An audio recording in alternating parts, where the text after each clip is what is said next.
sekarang. Oke.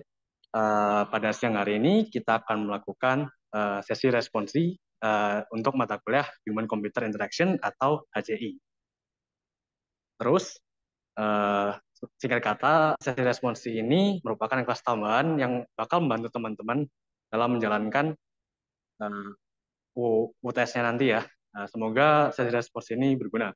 Untuk pengajar hari ini, kita kedatangan Pak Kenny juga sebagai pengajar sesi responsi HCI ini. Baik, tanpa berlama-lama lagi, saya akan uh, serahkan waktunya kepada Bapak Kenny. Bapak Kenny, silakan. Oke, ya, thank you Ansel untuk pembukaannya ya. Oke, jadi ya selamat siang teman-teman semua. Mungkin ada kebanyakan dari kita belum pernah ketemu ya secara langsung di kelas maupun yang lainnya. Tadi saya sudah diperkenalkan secara singkat oleh Ansel. Nama saya Kenny Jingga, saya salah satu dosen mengajar di Human Computer Interaction juga di semester ini di kelas LB02, kelas global. Nah, jadi sesi kali ini saya akan share screen dulu. Oke. Nah, oke, ini teman-teman yang sambil mengikuti kalau bisa sambil on cam ya. Jadi karena ini saya di ruangan kelas terus sendiri berdua sih, hanya dengan Ansel rasanya kayak ya saya jadi private ngajar Ansel nih. Nah, kan Ansel kan udah lewat ya. Terusnya nggak perlu nggak belajar ini lagi ya. Jadi teman-teman yang bisa on cam ya. Jadi biar biar bisa sedikit lebih fokus lah gitu ya. Oke, jadi sesi kali ini mungkin sebelum saya mulai ke bagian reviewnya, eh, mungkin harusnya sih teman-teman di kelas juga sudah diinfokan oleh dosen-dosen pengajarnya, ya, bahwa ujian akan bersifat online, dilaksanakan selama ya biasalah online berarti 7 hari ya 1 minggu, teman-teman punya waktu 1 minggu untuk mengerjakan, dan soal yang akan diujikan berupa tipe kasus ya harusnya ya karena online jadi harusnya soalnya akan bertipe kasus isinya akan seperti apa ya kurang lebih mungkin kalian akan diminta untuk mungkin mereview desain dari web yang sudah ada atau membuat desain dari sebuah sistem dan lain sebagainya bisa jadi seperti itu yang penting bentuknya itu adalah case study. Nah, kalaupun misalnya ada teori ya harusnya menurut saya itu juga nggak akan jadi masalah karena kan pelaksanaan 1 minggu juga ya. Eh, udah itu ya karena dilaksanakan secara online juga walaupun dimension itu close book ya kalau online kan nggak ada yang mengawasi ya udah gitu kan. Jadi harusnya kalaupun ada teori itu nggak akan jadi masalah tuh. Jadi itu sekilas untuk perkiraan untuk UTS nanti. Ada yang mau ditanyakan dulu sampai sini?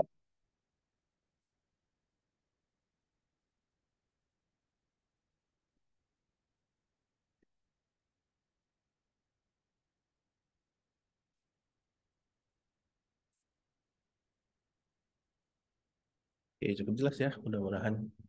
Oke, nah kita masuk ke review satu ini. Nah, review satu ini sebenarnya basically ya isinya itu membahas secara overview ya untuk semua materi yang sudah kita bahas untuk materi di sebelum UTS ini dan materi-materi yang diperkirakan akan keluar di UTS juga.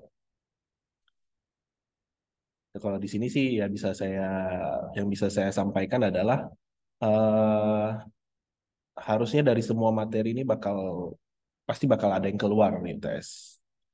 Kalau yang mana ya kalau menurut saya ini materinya nggak terlalu banyak ya, jadi ya bisa dipelajari lah semua gitu karena ini kan membantu kalian juga untuk eh, pengerjaan project nanti gitu ya. Oke, kita bahas yang pertama dulu. Interaction design atau desain interaksi. Desain interaksi itu basically ya merupakan inti atau secara gambaran keseluruhan apa yang menjadi target kita untuk mata kuliah HC ini, Human Computer Design Interaction ini. Jadi interaction design itu bisa dikatakan merupakan um, desain user interface dan user experience. Itu yang akan kita fokuskan. Jadi kita akan fokus bagaimana cara merancang user interface yang baik dan user experience yang baik. Gitu. Karena interaction design ya berfokus pada interaksi. Interaksi ya diwakilkan atau digambarkan oleh UI dan user experience itu tersendiri. Nah, orang-orang yang terlibat dalam interaction design ini, yang pertama udah pasti desainer. Orang yang memiliki ide atau kreativitas untuk membuat desain seperti apa sih yang bagus gitu. Kemudian ada developer. Developer adalah orang yang akan mengimplementasikan desain dari yang sudah dibuat oleh desainer tersebut ke bentuk codingannya. Dan yang ketiga itu ada multidisciplinary team. Di sini ada yang bisa memberikan contoh multidisciplinary itu yang seperti apa?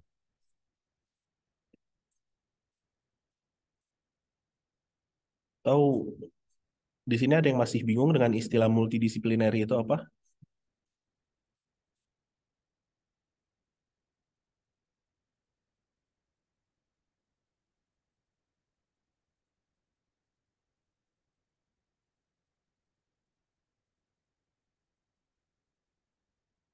Udah, berarti harusnya udah paham ya, maksudnya multidisciplinary ya.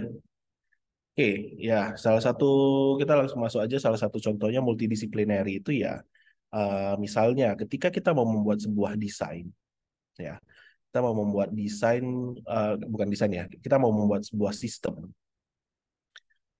untuk sistem rumah sakit ya misalnya sistem sederhana kayak misalnya secara umum penyakit ini disebabkan oleh apa kemudian penanganannya seperti apa obatnya seperti apa. Oke, kita mau membuat sistem sederhana seperti itu. Kalian sebagai mahasiswa computer science, ketika diminta untuk membuat sistem tersebut, apakah kalian akan mempelajari atau akan uh, bisa possible untuk bekerja sendiri dan membuat sistem seperti itu? Membuat sistem rumah sakit seperti itu, ya bukan sistem rumah sakit, ya sistem mungkin yang bisa memberikan informasi penyakit dan cara penanganan dan obatnya. Gitu. Kalian diminta membuat sistem seperti itu. Bisa nggak kalian buat? Mungkin sebagian ada yang bilang ya bisa bisa aja gitu atau ada yang bilang tidak. Tidaknya karena apa? Tidaknya karena ya alasan utamanya adalah ya kalian nggak tahu. Mungkin kalian tahu nama-nama penyakitnya, tapi kalian nggak tahu penanganannya seperti apa. Obatnya itu seperti apa. Benar, ini seperti yang disampaikan oleh Goldwyn ya di chat ya. Karena kita harus tahu obat yang tepat untuk penyakit itu seperti apa. Supaya kita bisa tahu obat yang tepat untuk penyakit seperti apa, kita butuh apa? Kita butuh siapa? Orang-orang dari bidang pendidikan, bidang kesehatan atau spesialis lah, oke.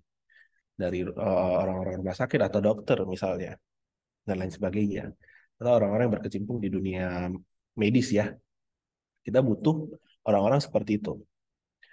Itulah ya kenapa itulah istilahnya ya kita sebut sebagai multidisciplinary team karena dalam mengembangkan sebuah sistem itu bisa melibatkan banyak lingkup ya, banyak eh, ya banyak profesi gitu. Misalnya, yang kayak tadi kita mau membuat sistem untuk eh, informasi penyakit. Selain kita butuh orang-orang computer science untuk yang membuat sistemnya, otomatis kita pasti butuh orang-orang medis untuk memberikan list daftar obatnya. Itu yang masih minimal. Kalau misalnya kita mau mengembangkan lagi sistemnya supaya orang mudah menggunakannya. Target kita siapa sih misalnya? Mungkin katakanlah target kita orang-orang tua, orang-orang kayak 40 sampai 50 tahun ke atas. Ya. Bagaimana cara kita membuat desain yang bagus untuk mereka, merancang desain yang bagus untuk mereka? Kita yang mungkin umurnya belum sampai 40-50, ya kita nggak tahu bagaimana sudut pandang mereka dalam menggunakan sistem. Benar ya? Nah, jadi di posisi itu, ketika kita butuh gambaran yang sebenarnya kita nggak tahu, ya kita butuh orang lain lagi. Jadi mungkin selain orang-orang computer science, kita butuh orang-orang medis, mungkin kita butuh orang-orang psychological, atau kita butuh orang-orang yang bisa merepresentasikan atau bisa membantu kita untuk mengenal lebih jauh si target kita ini, yang let's say 40 sampai 50 tahun ke atas gitu. Makanya itu dalam membuat UI atau UX yang baik, otomatis kita ya tergantung target ya. Kita butuh eh, orang-orang dari profesi lain. Itulah kenapa kita butuh multidisciplinary team ini tadi. Gitu. Oke ya, sampai sini ada yang mau ditanyakan dulu?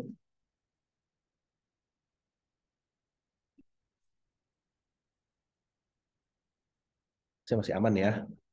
Nah, kita lanjut. Nah, untuk membuat merancang UI dan UX yang baik, ya prosesnya itu biasa diawali dengan 4 aktivitas dasarnya dulu.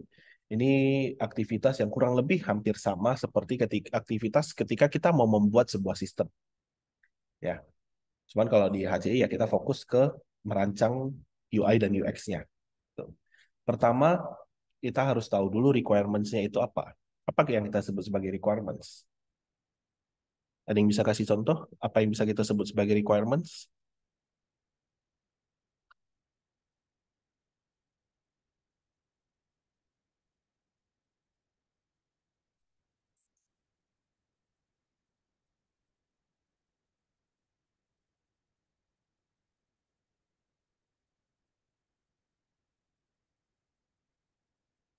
Kebutuhan user-user, oke.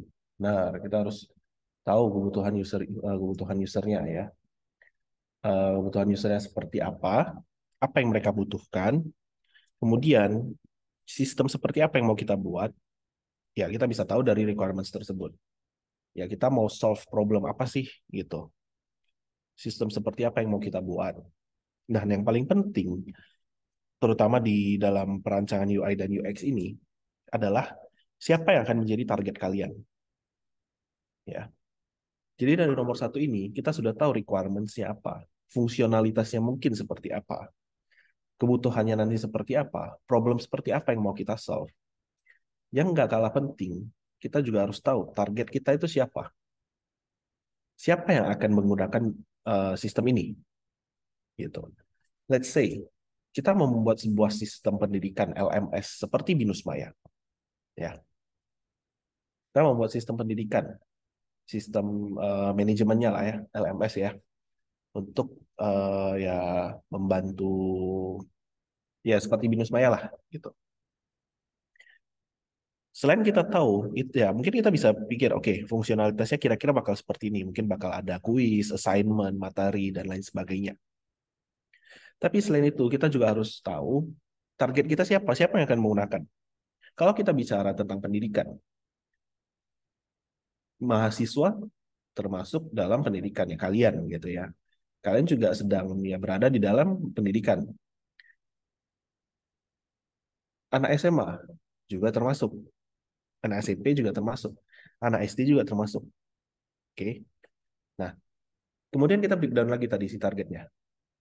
Ketika kita mau membuat sistem LMS untuk mahasiswa, untuk kalian misalnya, mungkin kalian udah ada gambarannya. Oh, yang penting, let's say contohnya kita mau, yang penting LMS-nya itu nggak ribet, cukup cepat performance-nya. Kemudian gambarnya nggak usah yang aneh-aneh, warnanya yang simple-simple aja. Karena kita pakai LMS, mungkin kita mau ngecek jadwal, mungkin kita mau tahu kita dikasih tugas apa sih gitu. Kita udah tahu kita menggunakan sistem itu untuk ya kebutuhan-kebutuhan yang kita sudah tahu. Kita nggak perlu sistemnya mungkin yang sampai harus harus eye catching banget, harus kayak cantik banget dan lain sebagainya. Selama dia bisa menjalankan fungsi-fungsi utamanya, ya udah. Mungkin bagi teman-teman mahasiswa, bagi kalian itu cukup. Oke. Tapi kita coba ganti. Misalnya targetnya itu adalah sistemnya itu harus untuk anak-anak SD. Kita buat sistem. Kalian bayangin, kalian pakai Binus Maya kan? Binus Maya lama dan New Binus Maya, benar? Kalian bayangin, Binus Maya itu digunakan oleh anak-anak SD dengan desain seperti itu. Ya. Kira-kira apa yang akan dirasakan oleh anak-anak SD tersebut? Nangis mereka harusnya, ya. melihat sistem Binus Maya kita gitu ya. Bukan berarti jelek ya, tapi eh, beda target gitu. Karena sekali lagi Binus Maya itu dipakai oleh mahasiswa dan dosen. Targetnya udah jelas, orang-orang yang udah lulus sekolah, mungkin udah 18 tahun ke atas ya, yang bisa dikategorikan sebagai orang-orang dewasa lah gitu. Sama kita mau mengerjakan sesuatu itu ya kita cek Binus Maya karena kita memang pengen cari informasi apa gitu yang kita butuhkan. Makanya kita butuh ya sesimpel mungkin istilahnya gitu. Tapi kalau untuk targetnya ke anak-anak SD, kita merancang sistem LMS. Anak-anak SD itu mikirnya apa sih kalau misalnya mau pakai sistem tuh? Mungkin ya ini mungkin ya karena kan saya juga bukan expert di bidangnya ya. Mungkin anak-anak SD itu mau menggunakan sistem itu karena mereka penasaran ya, bukan karena mereka butuh sesuatu. Beda ya. Di sini bisa dibedain ya teman-teman ya. Jadi kalau teman-teman mahasiswa menggunakan sistem ya karena mereka ada tujuannya kayak Binus Maya. Ada tujuannya kalian mau mendapatkan informasi apa gitu. Sedangkan mungkin ya, mungkin ini sekali lagi ini mungkin ya, kalau anak-anak SD menggunakan sistem itu, mereka baru mau menggunakan sistem itu ya karena mereka memang pengen aja, mau aja. Karena mereka istilahnya kepo gitu. Baru mereka pengen menggunakan sistem tersebut. Otomatis desainnya juga harus beda dong. Jadi UI untuk anak-anak SD mungkin bisa kita buat lebih colorful, lebih atraktif, lebih yang playful gitu. Jadi mereka ada ketertarikan mereka menggunakan sistem tersebut supaya mereka mau belajar menggunakan sistem tersebut. Gitu. Sampai sini bisa dipahamin ya. Jadi selain fungsionalitas yang harus kita ketahui, kita harus tahu juga target kita itu siapa. Paling kalau udah target spesifik ya kayak tadi ya. Treatment ke mahasiswa dan treatment ke anak-anak SD, desainnya itu udah pasti beda. Makanya itu di tahapan nomor satu ini, di requirements, kita harus tahu target kita siapa. Oke, sampai sini jelas ya? Ada yang mau ditanyakan dulu?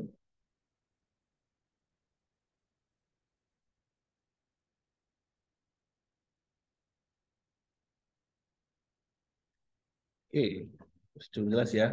Nah, kita lanjut yang poin kedua. Designing alternatif ya. Kita merancang alternatifnya. Di sini kalau saya mungkin akan cara pemikiran designing alternatif ini ada dua cara atau dua hal yang akan kita lakukan. Yang pertama kita akan desain atau kita akan merancang diagramnya. Masih ingat ya diagram itu apa aja ya?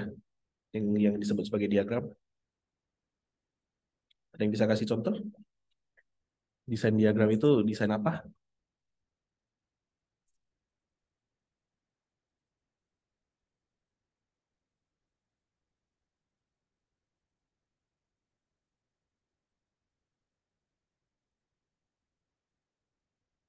Coba direview kembali materi program desain metodnya. Diagramnya ada diagram-diagram apa aja?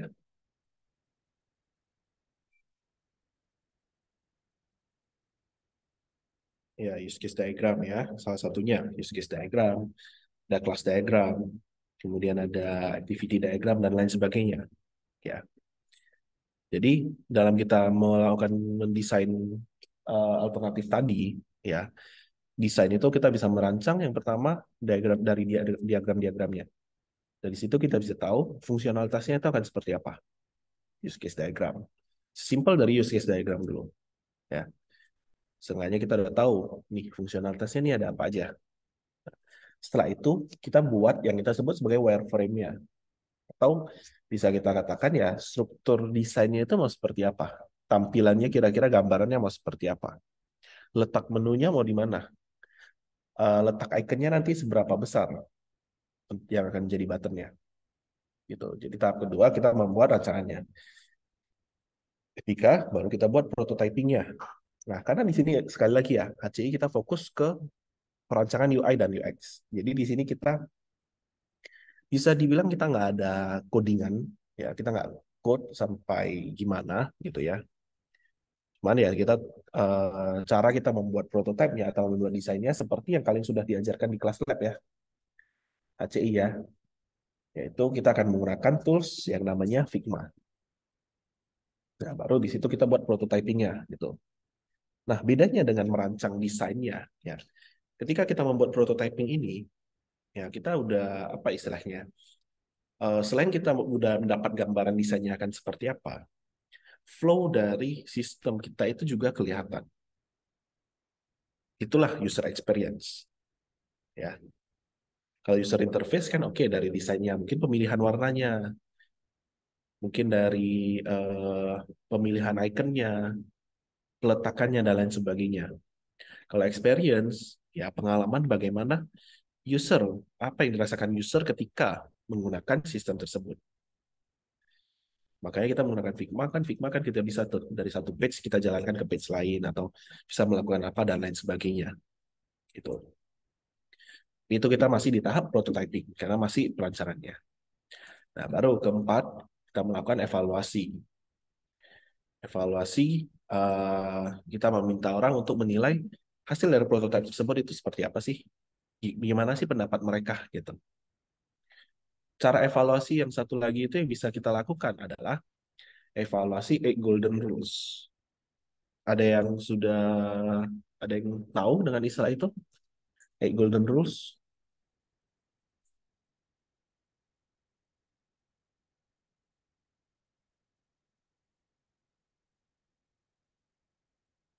Ada eight golden rules? Ini saya ketik dulu nih. Eight golden rules.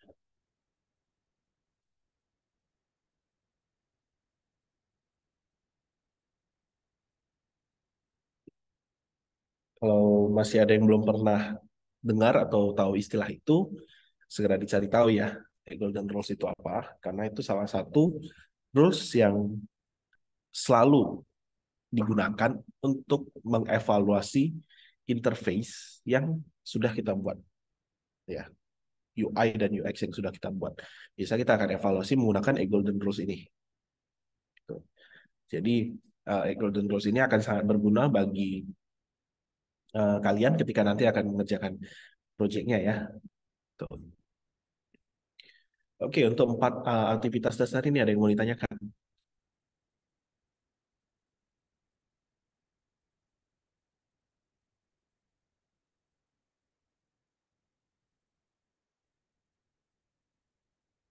Oke, masih aman ya.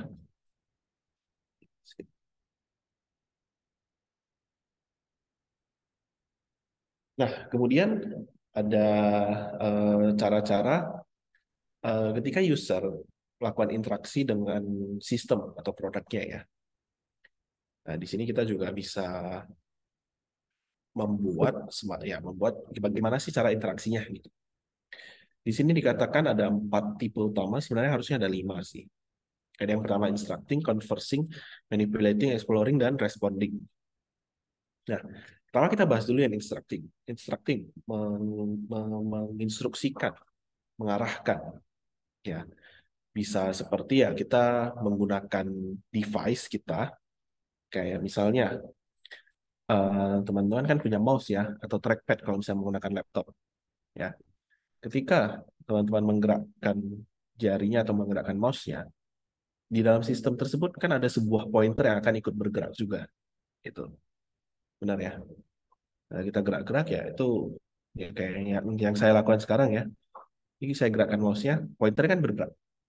Ya, itu adalah salah satu contoh dari instructing itu. Jadi saya menginstruksikan bahwa kepada si pointer ini untuk bergerak gitu, menggunakan si mouse tadi. Itu instructing.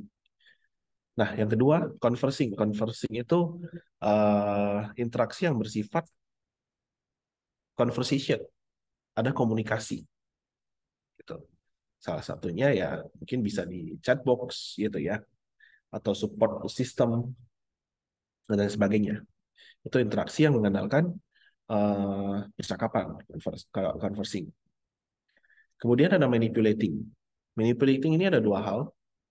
Yang pertama, seperti aktivitas yang kita lakukan di dunia nyata yang bisa ditranslasikan di dalam sistem. Contohnya, kita melakukan perpindahan. Misalnya saya membuka Windows saya membuka desktop saya pindahkan untuk aplikasi ini posisinya di mana, moving ya, itu bisa, itu termasuk manipulating. Atau aktivitas lain yang sebenarnya di dunia nyata kita nggak bisa lakukan. Contohnya kita memperbesar dan memperkecil, zoom in dan zoom out. Zoom in kan di dunia nyata kita nggak bisa ya, tapi kalau dalam sistem kita bisa. Kita bisa melakukan zoom in untuk memanipulasi sistemnya, layarnya menjadi lebih besar, misalnya tampilannya menjadi lebih dekat, atau kita memperjauh dan lain sebagainya. Itu manipulating. Kemudian ada exploring. Nah, exploring itu mungkin yang paling kelihatan langsung itu adalah misalnya teman-teman menggunakan virtual reality. Ya, di sana kita bisa interaksi yang bersifat eksplorasi. Kita eksplorasi dunianya. Tapi selain virtual reality, ada juga augmented reality. Kita bisa exploring juga. Mungkin teman-teman familiar dengan game Pokemon Go ya, yang sempat hype beberapa tahun kemarin, itu sempat trending. Cuman ya memang sampai sekarang juga gamenya masih ada. Nah, itu salah satu contoh dari exploring tadi. Kita bisa melakukan eksplorasi menggunakan game tersebut ya, menangkap Pokemon yang ada di dunia gitu. Ya, walaupun hanya bisa kelihatan melalui game tersebut.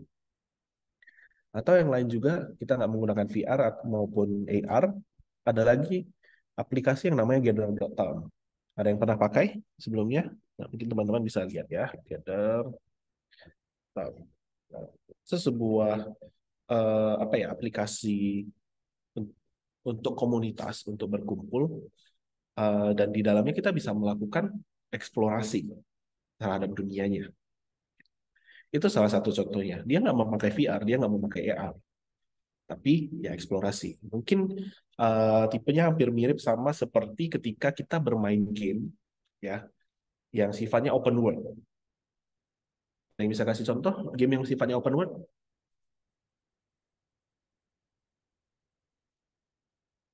Genshin Impact, GTA, oke ya, paling jelas tuh. Legend of Zelda. Nah ini saya udah nggak tahu nih game-gamenya game-game apa aja ya.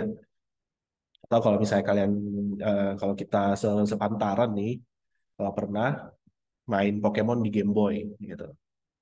Itu teknologi dari tahun 90-an ya, 98 kalau nggak salah. Itu udah interaksi yang sifatnya exploring. Minecraft juga ya, benar. Itu salah satu contoh juga yang sifatnya exploring, sifatnya open world. Ya, Pokemon juga dibilang open world sebenarnya ya tidak se-open world, mungkin tidak se-open world game zaman sekarang ya. Mungkin Pokemon yang kalian mainkan di Game Boy, atau kalau sekarang kita mau mainkan kita bisa menggunakan emulator. Nah, itu sifatnya open world. Kita bisa eksplorasi. Jadi kita nggak hanya fokus mengerjakan misinya aja, ya kan? Kita bisa keliling-keliling, kita cari Pokemon liar gitu. Kalau dibikin Pokemon ya. Begitu juga dengan yang lain nih, yang kalian sebutkan nih. Saya yakin lah, pasti kalian udah tahu lah dengan istilah exploring ini berarti ya memang di sana di dalam game tersebut ya kalian bisa eksplorasi gitu. Nggak fokus hanya mengerjakan main quest-nya aja, tapi kayak udah iseng aja jalan-jalan keliling-keliling mencari hidden hidden apa sih istilahnya Easter egg-nya dalam game ya, cari Easter egg-nya dan lain sebagainya. Itu exploring contohnya. Oke, di sini paham ya? Oke, kemudian tadi ada yang satu lagi ya, main types yang di sini nggak ditulis itu ada responding namanya. Responding ya. Jadi uh, interaksi yang bersifat ya sistem bisa melakukan respons terhadap uh, action yang dilakukan oleh user gitu. Misalnya memunculkan dialog box ya. Ketika ya istilahnya mungkin teman-teman pernah menggunakan sistem yang kalian udah login, kalian mau login, masukin username, password, enter ya. Terus kayak nggak terjadi apa-apa. Nggak terjadi apa-apa. Padahal sebenarnya pada saat itu username dan password kalian itu salah, nggak terdeteksi. Mungkin kalian salah ketik passwordnya. Tapi karena nggak ada respons dari sistem tersebut, ya kita jadi nggak tahu. Bahkan kita mikir ya sistemnya lagi loading gitu istilahnya gitu. Itu seperti itu. Makanya di beberapa sistem, kalau misalnya sistem lagi loading, atau di beberapa game juga ya, kalau lagi loading itu kan kadang suka ada dimunculkan animasinya ya, animasi yang muter, atau kalau di game animasi ya ada yang lagi jalan dan lain sebagainya. Pokoknya memberikan respon bahwa ini tuh lagi loading gitu lah. Jadi silahkan ditunggu setelah gitu. Nah, itu contoh untuk yang responding. Itu kira-kira untuk tipe-tipe interaksinya. Ada 5 ya, instructing, conversing, manipulating, exploring, dan responding. Oke, sampai sini ada yang mau ditanyakan dulu?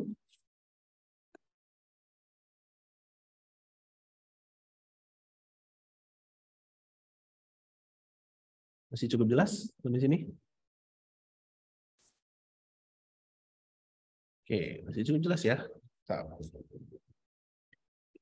Masih cukup jelas nih, saya bingung nih, kalian ikut respons itu mau ngapain kalau gitu ya? Saya kira tuh respons itu untuk yang teman-teman yang masih kurang ini gitu ya. Tapi nggak apa-apa. Saya ambil positifnya aja, berarti saya ngajarnya bikin kalian cepat nangkap gitu ya.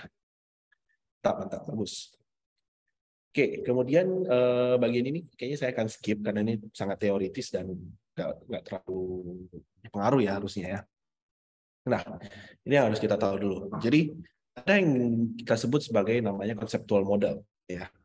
Model konseptual, model konsep gitu ya. Jadi kita ketika membuat konsep itu ya benar ada modelnya gitu, ada pemodelannya. Model itu dipakai buat apa sih? Ya sebagai pegangannya apa sih yang harus kita punya dalam apa dengan pendekatan model konseptual ini gitu. Jadi bagaimana cara strategi pengerjaannya nanti, pembuatannya, dan itu juga disebut sebagai framework. Nah, core kompetensinya di sini ada 4 ya, ada 4 poin.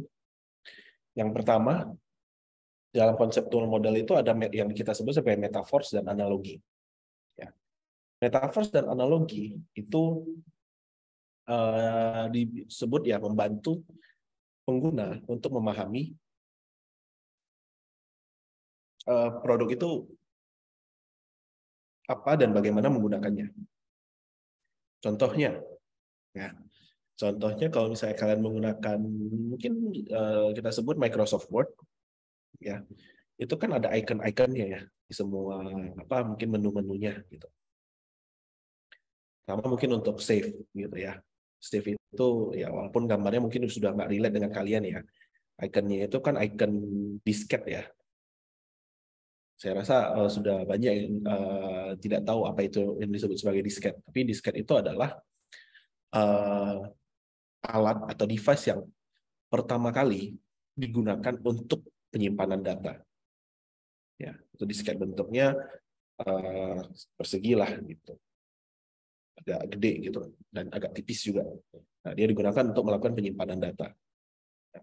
Karena dia memang generasi pertamanya dalam penyimpanan data sebelum muncul yang kayak sekarang kartu memori lah, flash disk lah, bahkan itu juga udah nggak udah hampir nggak relate dengan kalian ya, karena sekarang kan apa-apa nyimpannya di drive dan menggunakan cloud gitu. Nah, tapi di awal-awal seperti itu. Atau metaverse dan analogi yang lain. Misalnya recycle bin. Ya. Icon dari recycle bin itu seperti apa sih? Tempat sampah, benar kan? Kalau di dunia nyata, tempat sampah itu kita pakai untuk apa? Membuang sesuatu atau barang-barang yang kita udah nggak butuh. Gitu. Sama di dalam sistem. Recycle bin itu tempat untuk kita menghapus, kita mendelete file yang kita udah nggak butuh, baru kita buang. Dia akan masuk ke recycle bin. Seperti itu. Itu metaphor dan analogi. Kemudian ada konsepnya. Ya, kedua ada konsep. Jadi berdasarkan menggunakan produk tersebut, ya bagaimana cara user menggunakannya. Misalnya dari objeknya, dari atributnya, bagaimana cara penggunaannya. Contohnya di sini ada saving, ada cara menyimpan gitu ya. Kemudian mengunjungi kembali, revisiting dan organizing. Ya. Jadi konsepnya mau seperti apa desainnya? Ada organisasinya kah, memanage-nya kah, dan lain sebagainya. Komponen yang ketiga ada relationship-nya. Jadi masing-masing konsep tersebut itu ada hubungannya. Misalnya antara saving dengan organizing itu hubungannya apa? Gitu. Ini setelah dia melakukan penyimpanan datanya, data tersebut akan di manage atau di organize gitu ya, itu relationship-nya. Kemudian ada mapping-nya juga antara konsep tersebut dan pengalaman ke penggunanya. Misalnya, contohnya bagian yang user bisa mengunjungi kembali, atau dari rancangan tersebut ya kita bisa memunculkan apa sih yang paling sering dikunjungi, atau website-website yang disimpan itu seperti apa. Nah, kita bisa melakukan mappingan dari situ. Seperti itu ya. Sampai sini ada yang mau ditanyakan?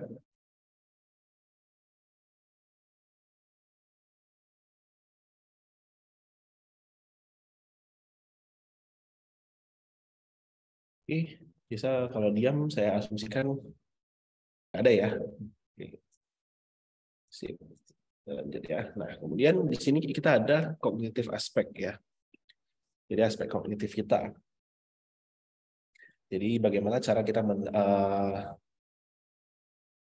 memproses sesuatu lah dari cara berpikir kita. Nah, cara proses kognitif itu adalah biasa diawali yang pertama itu ada attention ya, visualnya. Jadi kita melihat sesuatu. Ya. Misalnya ya kalian nih yang cowok-cowok ya misalnya, atau yang cewek-cewek juga bisa sih sebenarnya. Tapi kita bahas yang cowok-cowok aja udah. Nah, saya sendiri juga cowok gitu ya. Kita mulai dari misalnya kita jalan nih, mungkin di BINUS ya, either BINUS Kemanggisan, BINUS Alsut, atau BINUS manapun. Ya. Kalian jalan, kalian masuk lift, terus tiba-tiba kalian lihat ada cewek nih cantik, cantik banget gitu kan, menarik, kalian lihat dong, ya kan? Nah itu adalah proses pertama, attention, menarik perhatian. Kita udah lihat, ya, kita lihat cewek yang cantik ini kita lihat. Oke, nah, kita masuk ke next stepnya, perception. Kalau cewek yang cantik yang kita lihat itu sesuai dengan tipe kita nih, ya, ada lagi yang menarik perhatian kita, misalnya udah dia cakep nih, udah itu dia seneng. Mungkin misalnya dia lagi pegang buku, let's say mungkin buku komik gitu ya, atau buku apalah gitu ya. Ternyata kalian juga suka buku tersebut. Ada tambahan kan? Jadi selain dia cantik, wah ternyata hobinya sama nih. Terus kalian jadi semakin penasaran, semakin tertarik. Ya. Jadi karena kalian udah lihat nih dia cantik, kemudian dia punya hobi yang sama nih kira-kira. Nah, itu perception yang kita dapatkan. Pertama kan kita start dari mata. Visual kita lihat dulu, lihat oh cantik nih, terus kalian ngerasa deg-degan gitu. Kita ngerasa deg-degan nih, ya. Masuk nih udah perception apa yang kita terima. Ya, kita udah ngerasa deg-degan, kemudian kita penasaran, kita mungkin pengen kenalan lebih jauh atau gimana. Kita masuk nih ke tahap yang ketiga, memori. Karena kita udah melihat, kita udah perception, kita udah merasakan sesuatu, akhirnya nempel tuh di memori kita. Kita jadi mikir, jadi penasaran. Siapa sih ini orang gitu kan? Kayak keingat-ingat terus ke bawah mimpi gitu kan. Nanti mau makan keingat cewek yang di lift gitu kan.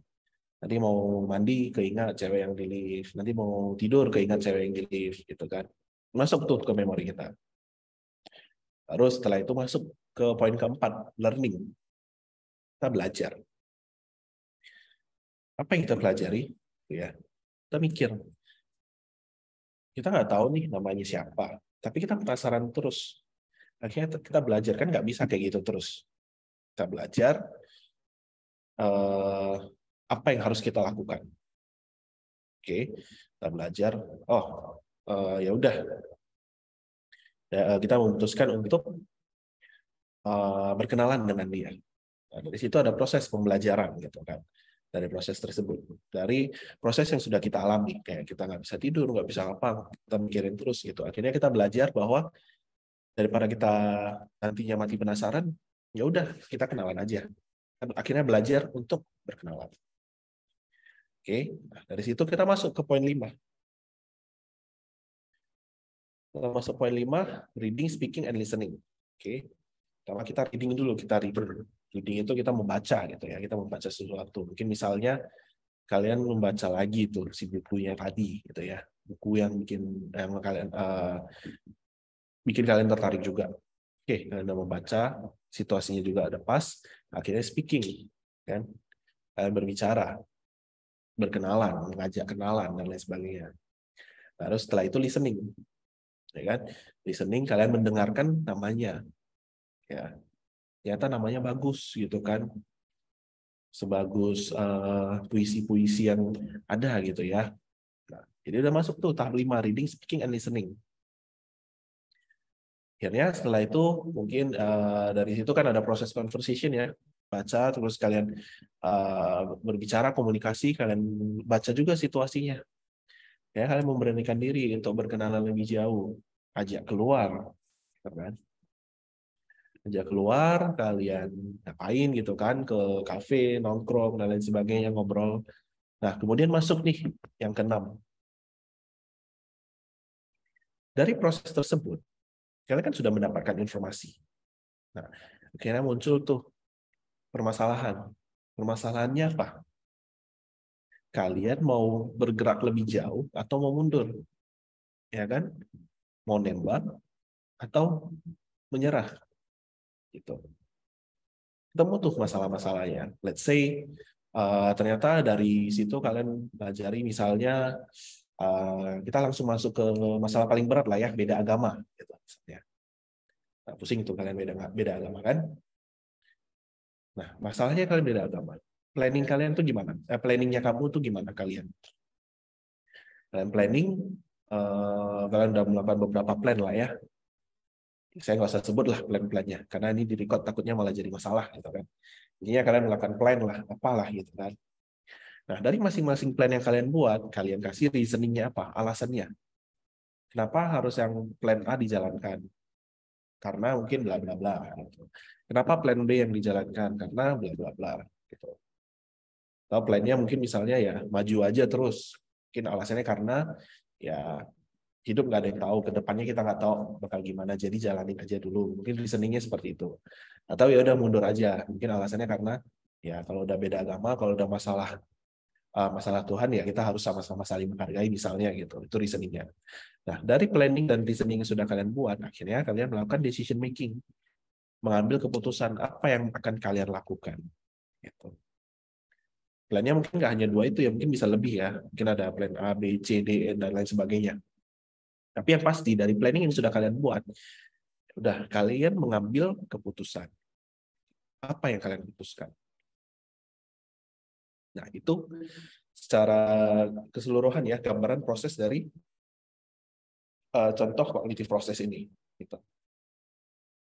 Oke, mudah-mudahan bisa dipahami ya untuk 6 poin tersebut ya. Sampai sini ada yang mau ditanyakan dulu?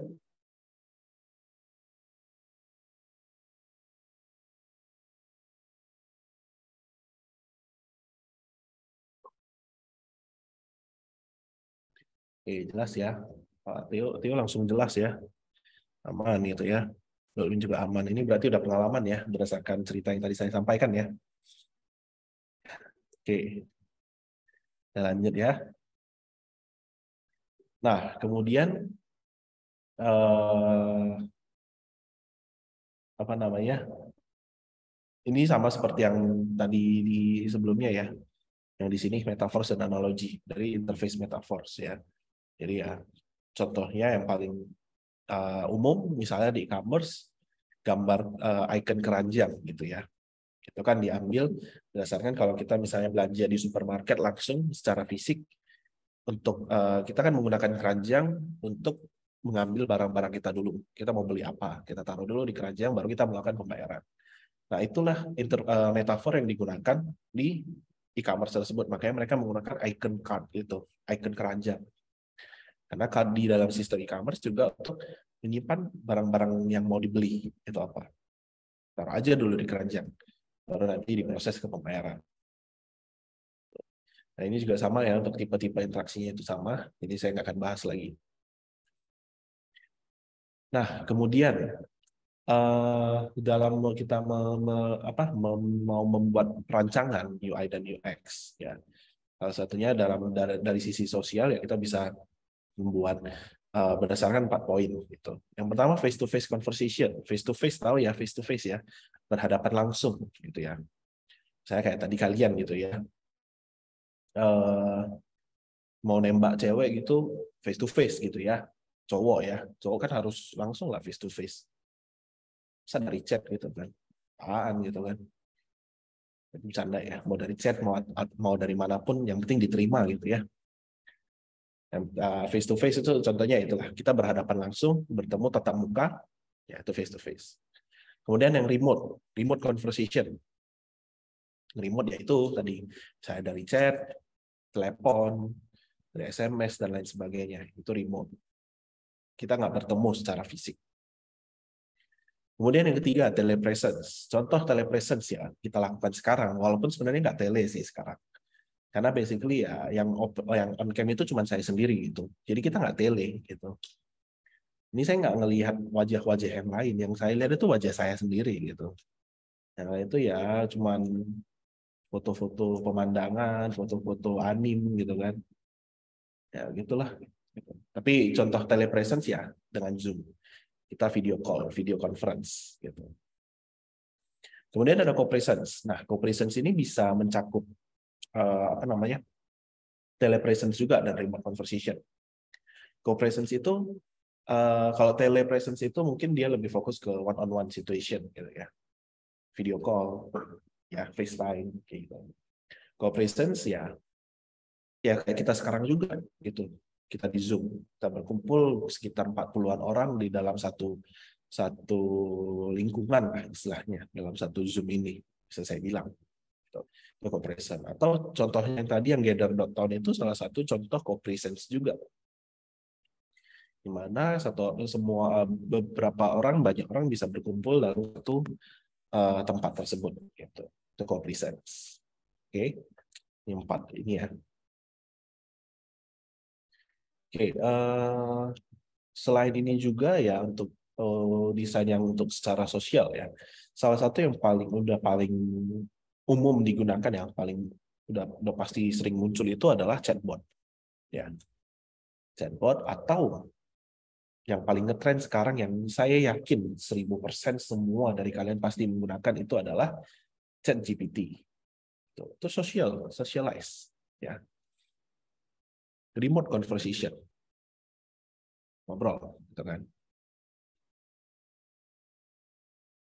Jadi kalau menurut kalian sendiri ChatGPT itu bagus atau enggak? Ya jelas bagus gitu kan. Tapi untuk lingkungan akademik, bagus atau enggak sih? Itu kan yang jadi diperdebatkan karena ChatGPT bisa memberikan persona ya. Jadi jawaban yang diberikan itu bisa ada kepribadiannya istilahnya gitu. Bagus atau enggak? Ya itu masih diperdebatkan lebih lanjut gitu ya. Karena kalau menurut saya ya bagus-bagus saja. Kalian mau pakai juga nggak masalah, membantu kalian dalam mencari referensi. Itu bagus, hal yang bagus.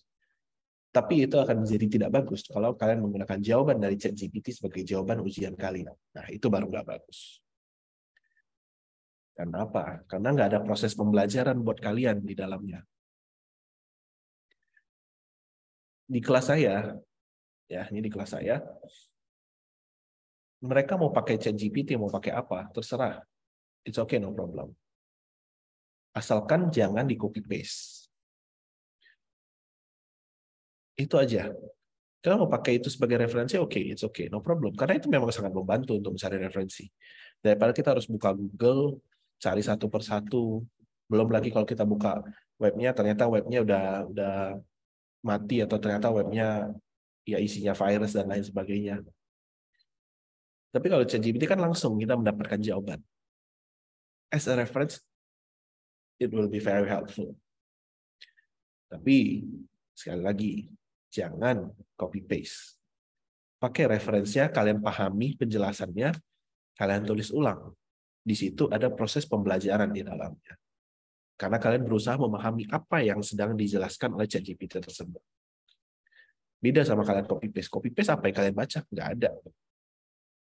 Kalian cuma baca huruf pertama dan huruf terakhirnya. Biar nggak salah copy paste, gitu kan? Itu salah satu contoh dari ini juga ya, interaksi ya, ChatGPT. Sosialisasi yang di dalamnya itu ada personanya. Itu being social. Kemudian ada emotional interaction. Nah, Emotional interaction ini juga salah satu interaksi yang udah sangat apa ya, dieksploitasi sih kalau saya bilang ya dalam membuat perancangan. Kenapa?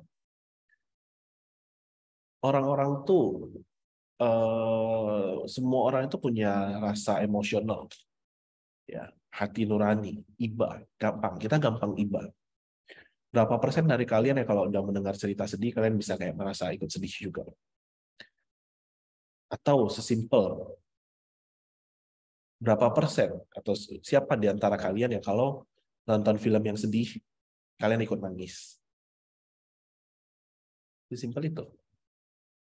Siapa yang nonton animenya romansnya sedih, main karakternya mati gitu misalnya, nangis gitu.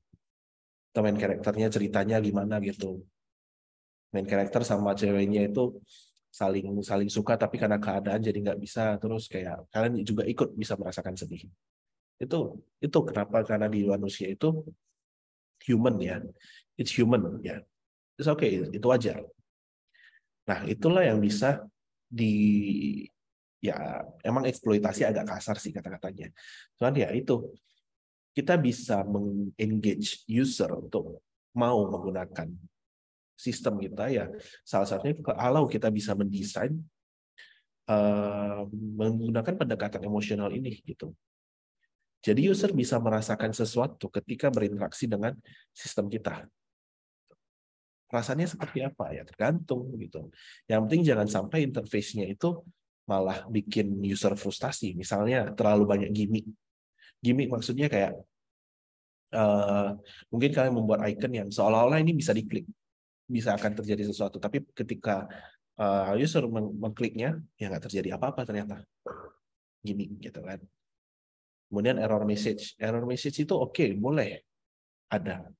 Tapi harus jelas. Jangan sampai, ya itu sifatnya kayak misalnya, kalian memunculkan error message, tapi error message yang kalian munculkan itu adalah pesan yang disampaikan oleh compiler kalian langsung. Gitu. Kayak dia tulis, there is an error online 234 misalnya gitu. Kalian munculkan tuh di error message-nya. User kan bingung ya, apaan line 234 gitu kan. Kemudian yang waiting. Nah, sekali lagi, waiting itu it's okay. Sistem itu kalau lagi loading, ya kita harus nunggu bentar itu nggak masalah. Tapi mungkin kita bisa buat ya interface-nya kayak tadi yang saya bilang. Ketika loading mungkin bisa dimunculkan lingkaran lagi muter gitu misalnya. Atau kalau di game ya ada karakternya lagi jalan dan lain sebagainya. Pokoknya ada sesuatu yang mengindikasikan ya bahwa itu tuh lagi loading, lagi proses. Gitu. Jadi kita waiting pun ya masih oke lah. Gitu. Cuman ya tetap aja kita juga harus pastiin ya user nggak boleh nunggu sampai kelamaan gitu. Kadang kan walaupun ada yang dia kayak muter-muter-muter terus, tapi kayak kita nggak tahu pastinya sampai kapan. Nah, misalnya kalau prosesnya ternyata lebih lama, ya kita bisa pakai ya ada indikatornya, indikator persentasenya. Kan ada juga tuh yang loading, kalau memang dia prosesnya agak lama, dia loading, tengah-tengahnya itu ada angkanya. Udah berapa persen dia loading gitu. Atau kalau di game kadang kan ada yang dia pakai apa namanya bar chart gitu ya. Jadi mungkin misalnya dia baru loading dari sini, terus dia makin gede, makin lebar gitu. Itu waiting. Kemudian upgrading. Ya, uh, upgrading itu mungkin lebih ke kayak misalnya ada upgrade apa ya?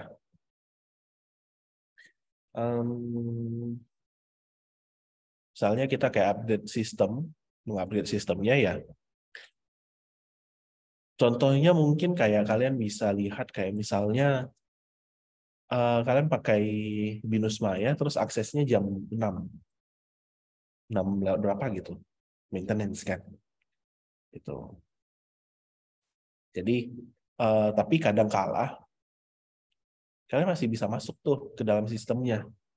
Tapi biasanya masuknya Binus Maya warnanya jadi warna hijau. Gitu. Pernah nggak ngerasainnya? Mungkin beberapa ada yang udah pernah ya gitu ya. Jadi warnanya hijau. Nah, itu kan tandanya lagi upgrading gitu. Kemudian dari appearance-nya lagi-lagi disesuaikan dengan targetnya. Mungkin untuk user yang kebanyakan anak-anak SD, tampilan yang lebih colorful, lebih banyak gambar, lebih banyak animasi, mungkin mereka menikmatinya. Coba bagi mahasiswa, Binus Maya ada loading splash-nya yang kayak gitu aja banyak protes. Padahal itu animasinya cuma berapa lama gitu kan, dari sisi tampilan gitu. Karena balik lagi, kita butuh sistem yang efisien, yang cepat.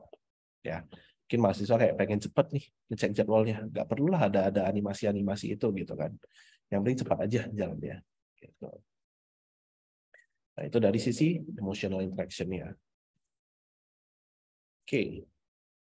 Nah, kemudian ada istilah yang kita sebut sebagai anthropomorphism. Ya.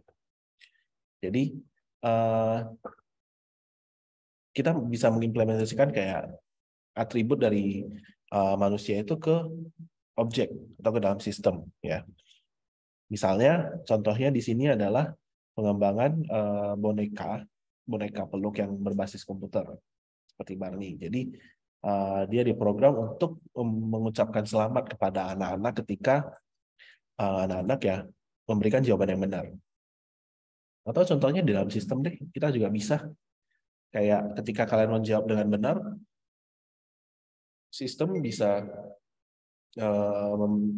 menyelamatin kalian gitu, kayak memberikan kalian selamat. Kongres jawabannya benar gitu.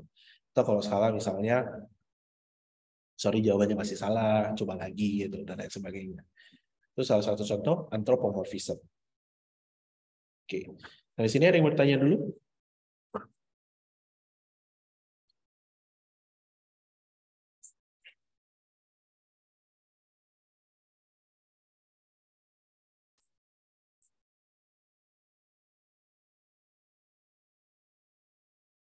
Aman ya?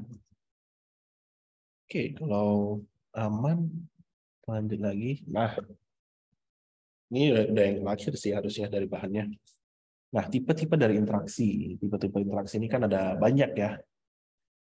Harusnya ini di materi di minggu kemarin ya, minggu ke-6. Saya teman-teman juga udah dapat. Jadi tipe-tipe interaksi itu ada banyak dalam sistem. Pertama, comment base. Comment base itu yang paling basic ya. Nah, itu kita melakukan komen itu menggunakan comment prompt.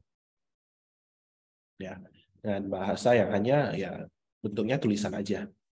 Nggak ada interaksi apapun di dalam. Jadi kita cuma ketik instruksinya semua berdasarkan tulisan. Kemudian yang kedua ada GUI. GUI itu yang paling ya udah paling banyak digunakan lah ya, graphical user interface, yang memanfaatkan gambar dan bisa kita melakukan interaksi di dalamnya. Kemudian multimedia. Multimedia berarti dengan pendekatan beberapa media sekaligus ya, misalnya suara atau audio atau video dan sebagainya. Multimedia. Kemudian virtual reality, itu udah jelas ya, VR ya, dengan device-nya. Kemudian information visualization. Information visualization itu memvisualisasikan data. Misalnya kita punya data dalam bentuk table, kemudian kita visualisasikan misalnya dalam bentuk chart atau bentuk graf, bentuk ya apapun lah gitu. Yang penting bisa divisualisasikan dalam bentuk gambar gitu. Jadi bukan hanya tulisan dalam table gitu. Kemudian tipe interaksi yang website gitu ya, web juga ada. Dimana kalau web kan kita udah tahu untuk mengakses web, ya pertama kita harus ketik dulu address-nya, baru kita klik ya kita melakukan eksplorasi. Kemudian interaksi tipenya dalam untuk electronics and appliance gitu ya. Jadi barang-barang dapur misalnya yang ada digitalnya di dalam, contohnya kayak kompor listrik ya, kompor listrik atau oven gitu ya. Oven kan juga bisa ada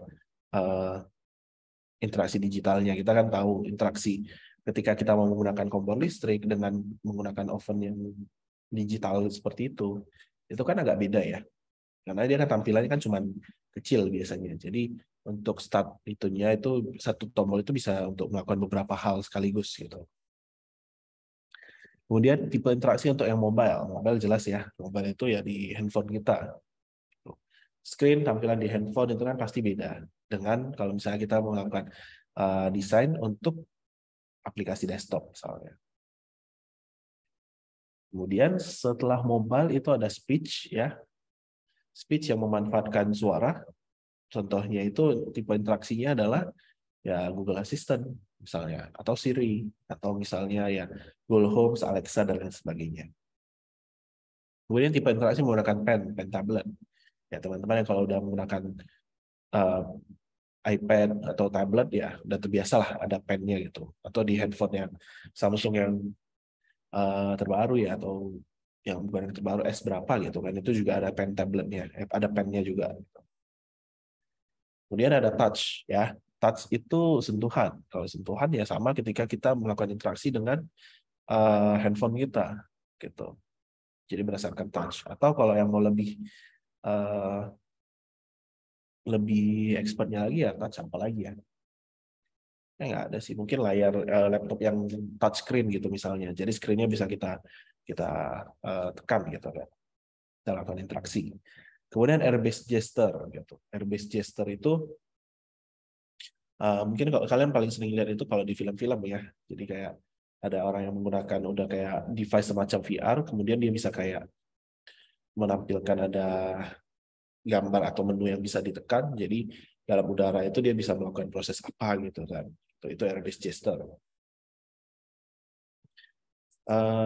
Kemudian ada yang namanya haptic. Haptic itu apa ya contohnya ya? Ada sense of touch-nya gitu. Jadi ada sentuhannya. Misalnya kalau kalian punya controller yang bagus gitu ya, agak bagus, itu kan kadang kalau misalnya kalian mungkin kayak kena lagi main game terus ada pukulan atau tabrakan atau dan lain sebagainya, dia kan akan getar gitu controllernya. Itu haptic salah satu contohnya. Kemudian ada multimodal. Multimodal itu kayak beberapa tipe interaksi dalam sekaligus, misalnya touch, haptic, speech, dan lain sebagainya. Contohnya itu adalah kalau misalnya kalian pernah pergi ke Dufan, ada nggak ya? Saya nggak tahu Dufan atau enggak, kemudian atau ke Taman Safari atau kemana gitu kan. Kan ada wahana yang kayak Cinema 8D ya, di mana kalian di dalam mungkin nonton berapa lama, tapi kalian bisa merasakan sensasinya semua secara benar-benar gitu. Jadi kayak bukan hanya secara visual aja, bukan hanya pendengaran aja, bahkan sampai sentuhan gitu. Misalnya kalau adegannya lagi kayak terjun ke air terjun misalnya, atau kena percikan air, nanti ada percikan air yang muncul gitu misalnya. Itu multimodal gitu. Kemudian ada shareable. Shareable itu yang bisa dibagikan ya. Jadi misalnya kayak tampilan di desktop kita bisa sampai multiple desktop ya. Itu shareable. Kemudian ada tangible. Tangible itu bisa dilihat ya, bisa dirasakan, itu bisa kelihatan. Kemudian ada augmented reality dan mixed reality. Augmented reality yaitu ya kayak game Pokemon Go. Mixed reality juga sama. Jadi menggabungkan antara dunia nyata dengan ya apa yang ada di dalam program kita, aplikasi kita. Ya basically itu yang dilakukan oleh Pokemon Go. Gitu. Jadi dia memanfaatkan environment atau lingkungan yang ada di dunia nyata, tapi kita bisa berinteraksi dengan ya program di dalamnya seolah-olah kita berinteraksi di dunia nyata. Oke, ada yang nanya bedanya VR sama AR. VR itu virtual reality ya. Virtual reality itu kita menggunakan device ya sendiri. Jadi kita taruh ya kita melihat gitu. Merasakan juga kita bisa merasakan sih kayak games-games yang ada sekarang ya. Itu kan banyak kan ada VR juga gitu. Jadi kita pakai device-nya di mata kita. Gitu. Sedangkan augmented reality itu mengaugmentasikan. Jadi menggabungkan antara apa yang ada di dalam program kita, dalam sistem kita, dengan dunia nyata. Virtual reality kan dia nggak digabungkan. Kayak istilahnya virtual reality mungkin bisa dibilang kayak kita yang masuk ke dalam dunia tersebut. Sedangkan AR itu kita menggabungkan. Gitu. Jadi kita si program ini ya apa yang ada di dalam sistem ini yang masuk ke dalam kayak seolah-olah masuk ke dunia nyata. Gitu. Itu sih bedanya. Oke, sip. Thank you John untuk pertanyaannya. Nah, next kita ada wearable. Wearable itu yang bisa dipakai. Contohnya yang paling jelas sudah pasti kayak smartwatch gitu ya. Kemudian ada robotik, ya robotik robot ya. Kalau misalnya teman-teman pernah ke Haidilao, ya itu kan ada tuh kadang suka ada robot yang bergerak sendiri tuh ngantarin makanan, nah itu robotik. Kemudian ada brain computer juga. Brain computer itu ya memanfaatkan apa dalam otak gitu istilahnya gitu ya untuk menjalankan sistem. Contohnya itu ada penelitian yang dilakukan oleh orang-orang BINUS juga. Jadi mereka membuat kursi roda yang bisa dijalankan dengan otak aja gitu. Itu salah satu contohnya brain computer. Oke, ya paling sampai sini aja. Ada yang mau ditanyakan dulu?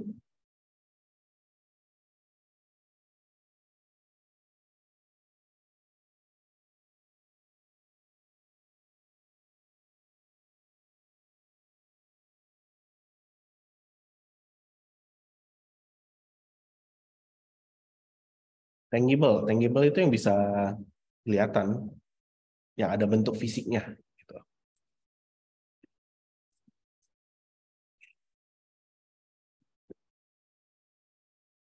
Tangible, yang ada yang kelihatan dan ada bentuk fisiknya gitu ya. Ada physical things-nya lah gitu istilahnya. Oke, ya. Oke, thank you Richard. Oke, ada lagi yang lain?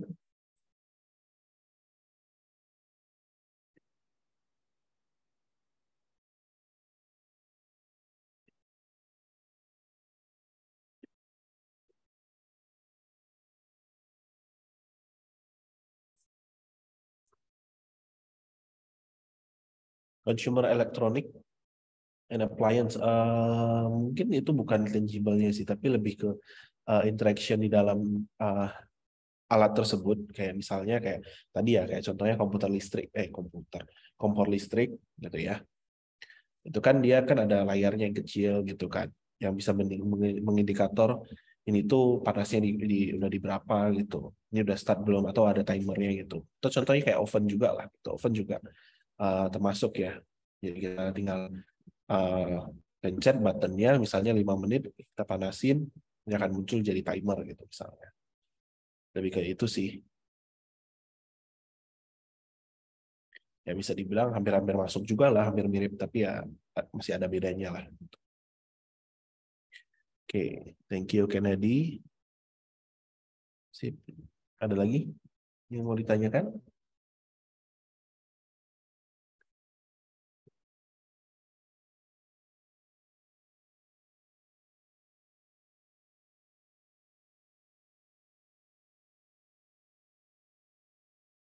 Baterainya udah habis nih. Ini udah mencakup semua yang sampai UTS nih soalnya. Nggak ada yang bisa saya tambah lagi nih. Ya sisanya kalian bisa tambahin ya dengan ya belajar Figma lagi gitu. Tapi Figma juga diajarin di lab sih, jadi kayak ya udah gitu. Harusnya sih kalian udah bisa lah gitu membuat desain-desainnya seperti apa. Tapi untuk konsep-konsepnya di sini sampai di sini ada yang mau ditanyakan lagi nggak?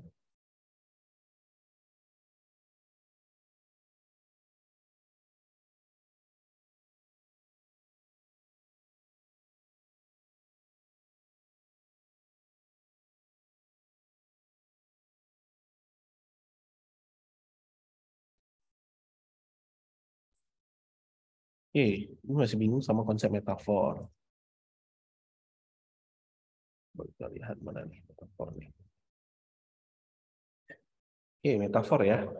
Nah, tadi yang seperti yang saya sampaikan ya, metafor itu dia mau merelatekan ya istilahnya, atau dia mengambil contoh dari yang di dunia nyata atau item atau sesuatu yang sudah kita biasa digunakan di dunia nyata, dia pakai konsepnya itu ke dalam desainnya atau rancangannya. Tadi contohnya misalnya penggambaran recycle bin di dalam sistem untuk menampung file-file yang akan dihapus, misalnya gitu ya. Itu kan eh, gambaran ikonnya itu dia menggunakan bentuk tong sampah yang ada di dunia nyata. Begitu juga kalau misalnya kayak di dalam e-commerce, di Shopee, Tokopedia, dan lain sebagainya, kan ada tuh semua fitur fitur card kan namanya, keranjang gitu. Ya, itu juga diambil dari biaya nyata gitu. Ketika kita belanja fisik di supermarket, kita menggunakan keranjang ya untuk naruh barang sama, dan itu penggunaannya juga sama di dalam e-commerce yang ada, marketplace yang ada. Kan kita taruh dulu barang-barang yang kita mau beli di dalam cart kita. Nah, setelah kita udah selesai, baru kita melakukan check out atau pembayaran gitu. Gitu sih. Jadi konsep metafor itu dia mengambil konsep yang sesuatu yang ada di dunia nyata yang sudah biasa dipakai, konsep itu yang diimplementasikan ke dalam sistem. Kira-kira seperti itu untuk konsep yang metafor.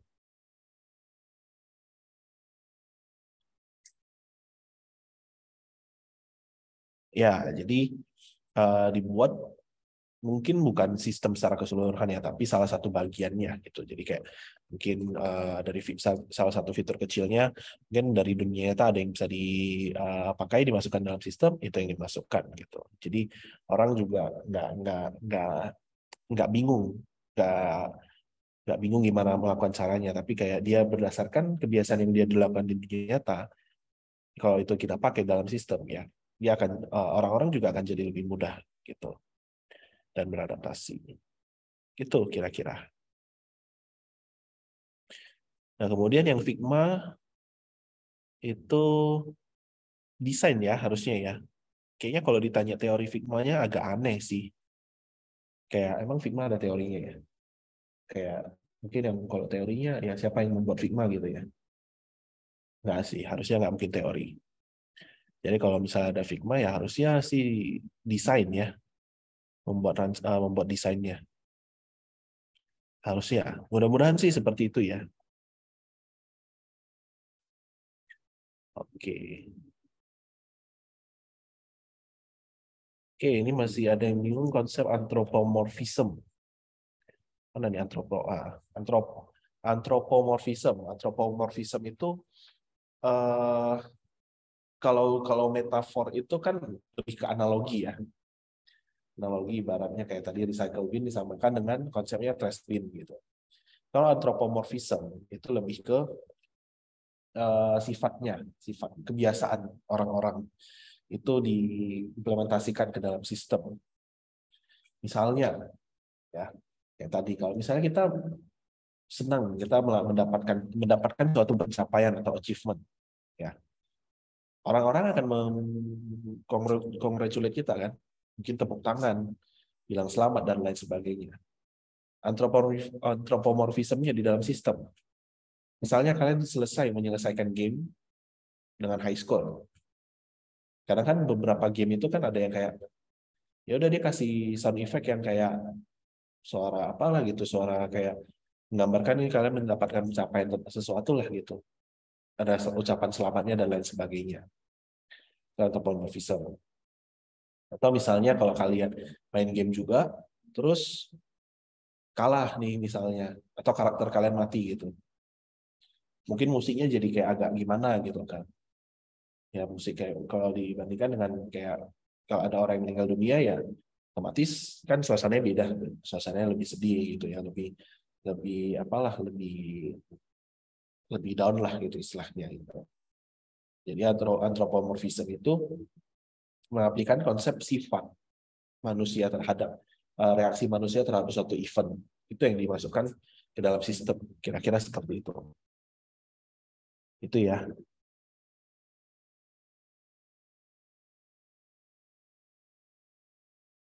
Cukup jelas ya. Ada lagi mau ditanyakan? Ya nanya, mumpung nanya masih gratis nih. Kalau kalian mau nanya yang berbayar ya tahun depan ngulang lagi gitu kan. Kalau ketemu saya ya udah bayar gitu kan.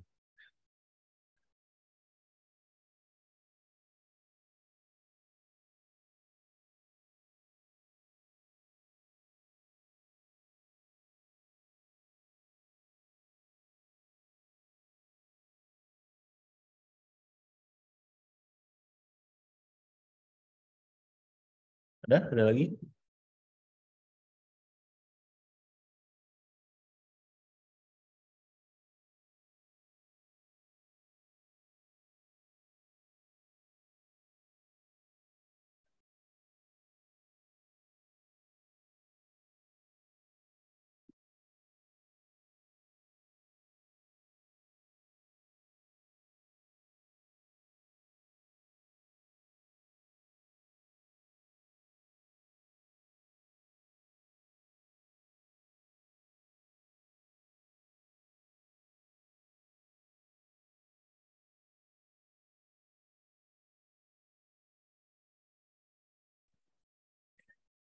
Oke, ini harusnya sih kalau udah nggak ada pertanyaan ya asumsinya semuanya udah jelas ya. Nah, mudah-mudahan sih kalau misalnya ada yang mau ditanyakan lagi ya, oh ini ada nih, kayak muncul lagi nih. Conceptual model conceptual model yang model, mantul. Conceptual model yang model.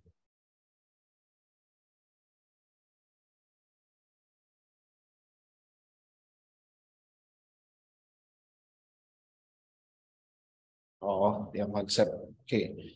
Nah, kalau di sini kan konseptual model kan core komponen itu salah satu core komponennya gitu. Jadi konsep itu ya kurang lebih sama seperti konsep kayak kita melakukan sesuatu. Kayak makanya di sini contohnya itu kan kayak dia savings gitu ya, savings.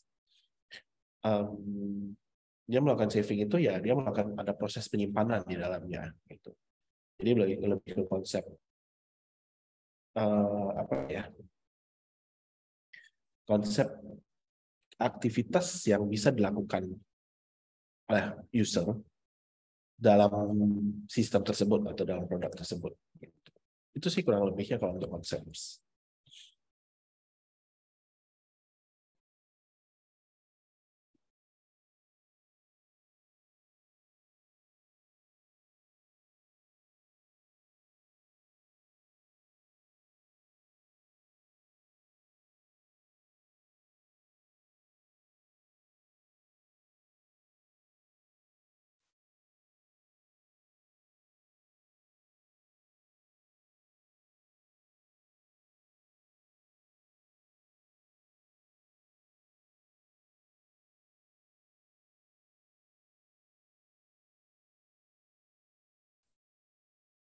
Nah, jadi mungkin untuk penjelasan tambahnya lagi ya. Jadi konsep dalam konseptual itu dia lebih ke basicnya.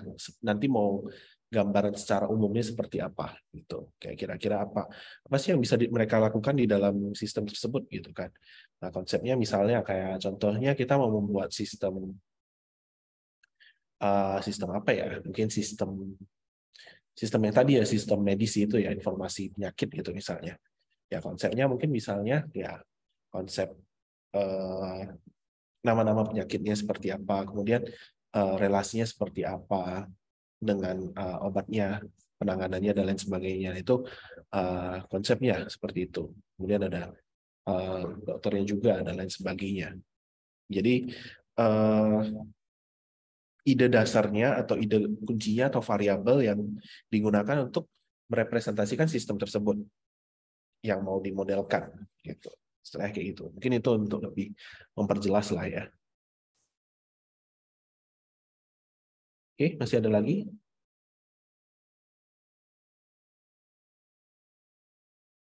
Oke, kalau misalnya nggak ada ya, kalau misalnya nggak ada lagi, mungkin sampai sini aja karena yang materinya itu kurang lebih ini kan udah membahas semuanya secara overview. Nanti kalau misalnya teman-teman ada pertanyaan, ya boleh tanyakan lagi ke dosen kelas kalian ya, yang ke saya. Kalau dosen kelas kalian tidak open terhadap diskusi baru cari aja saya, gitu kan. Di, kita bisa coba diskusi lah untuk pertanyaan-pertanyaan kalian. Oke, paling itu aja. Jadi ya dari saya untuk hari ini, thank you yang udah datang. Kita ya semoga good luck ya untuk ujian kalian. Semoga dengan ikutin respons ini kalian bisa lebih paham apa yang harus dikerjakan. Oke, paling itu aja dari saya. Thank you. Saya akan kembalikan ke MC-nya ya. Ansel, silakan. Oke, terima kasih Pak.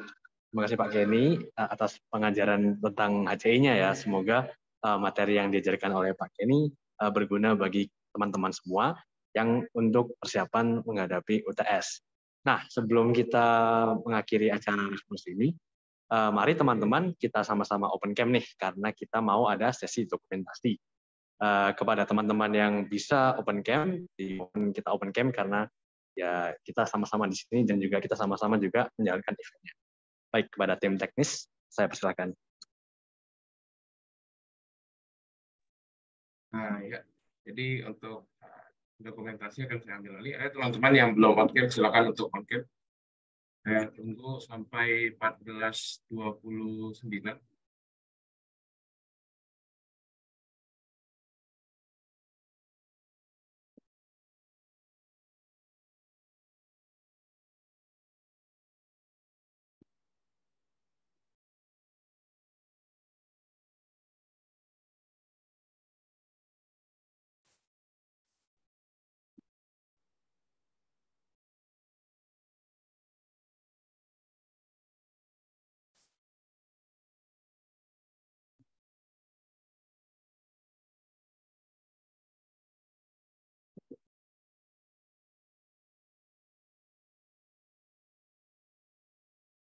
Ya on cam dong.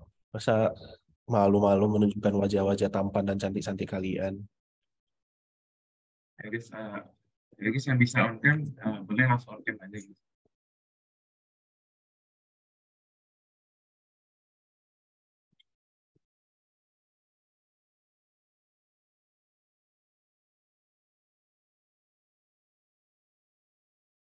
Oke, karena di sini sudah lewat 29, aku mulai untuk dokumentasi ya.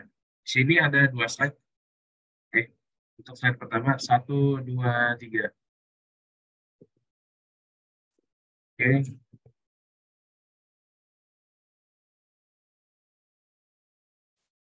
Ya, lanjut untuk slide kedua. Slide kedua, 1, 2, 3.